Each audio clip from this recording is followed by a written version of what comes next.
ಬೆನ್ನು ನೋವು ಸೈಡ್ ಎಷ್ಟು ಸಮಯದಿಂದ? ಓಕೆ, ಈಗ ಅದು ಹೋಗ್ತದೆ, ನಂಬ್ತೀರ ಯೇಸು ಗುಣ ಮಾಡ್ತಾನಂತ? ತಂದೆಯಾದ ದೇವರೇ, ಯೇಸುವಿನ ಪವಿತ್ರವಾದ ನಾಮದಲ್ಲಿ ಪವಿತ್ರಾತ್ಮನ ಸಹಾಯದೊಂದಿಗೆ ಕರ್ತನೆ ನಿನ್ನ ಪಾದ ಪೀಠಕ್ಕೆ ಬಂದಿದ್ದೇನೆ. ಜಯಣ್ಣ ಅವರ ಆರೋಗ್ಯಕ್ಕಾಗಿ ನಾನು ಪ್ರಾರ್ಥನೆ ಮಾಡ್ತಾ ಇದ್ದೇನೆ. ಅವರ ಬೆನ್ನಿನ ಮೇಲೆ, ಸೊಂಟದ ಮೇಲೆ ಓಡುವ ಆ ರೋಗಾತ್ಮ ಶಕ್ತಿ ಅದು ಈಗಲೇ ಬಿಟ್ಟು ಹೋಗಲಿ.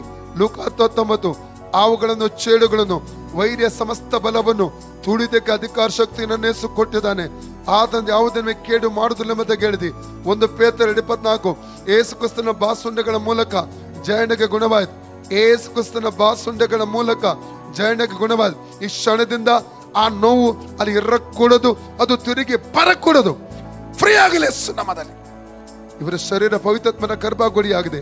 ಯಾವ ವ್ಯಾಧಿಗೆ, ಯಾವ ರೋಗಾತ್ಮಕ ಇರುವುದಕ್ಕೆ ಅಧಿಕಾರ ಇಲ್ಲ. ಫ್ರೀ ಆಗಲಿ, ಫ್ರೀ ಆಗಲಿ ಯೇಸು ನಾಮದಲ್ಲಿ.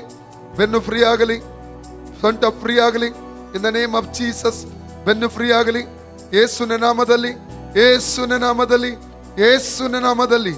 ಆಮೆನ್. ಈಗ ನೋಡಿ, ಚೆಕ್ ಮಾಡಿ, ಚೆಕ್ ಮಲ್ಪಲೆ